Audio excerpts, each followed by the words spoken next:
हल्लीच्या मुलांना ना की जोपर्यंत विज्ञान सांगत नाही ना तोपर्यंत आम्ही विश्वास ठेवणार नाही. मग याचे काय प्रयोग केलेले होते तर युनिव्हर्सल थर्मल स्कॅनर नावाचं एक यंत्र आहे की ज्याच्या माध्यमातून तापमान किंवा तिथली एनर्जी मोजमाप केली जाते. जो एनर्जीचा जो ऑरा आहे तो रांगोळी काढण्यापूर्वी मोजदाद केली गेली होती. तो साधारणपणे 2 मीटर पर्यंत दिसला होता. आणि ज्या वेळेस विशिष्ट सडा समर्जन केल्यानंतर मग तेही देशी गाईचं शेण त्यांनी सडा समर्जन केल्यानंतर शुभचिन्हांनी अलंकृत असलेली रंगांनी अलंकृत असलेली अशी रांगोळी जेव्हा तिथे रेखाटन केली गेली आणि सुंदर असं साज परिधान करून आलेली गृहिणी सौभाग्यवती जेव्हा तिथे रांगोळी रेखाटनासाठी बसली दिवा लावण्यासाठी, त्यानंतर तिथला जेव्हा ओरा मेजरमेंट केला गेला तर तो 9 मीटर पर्यंत वाढलेला दिसला.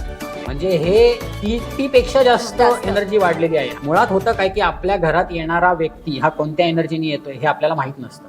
तो जी निगेटिव्ह एनर्जी त्याच्या मनात असेल त्याच्या मनातली ती निगेटिव्ह एनर्जी तिथेच विरून जावी, तो स्तब्ध व्हावा एका ठिकाणी आणि ती एनर्जी सकारात्मक ऊर्जेमध्ये परिवर्तित व्हावी आणि मग तो आपल्या घरामध्ये प्रवेश व्हावा म्हणून प्रवेशद्वारातच रांगोळी काढली जाते.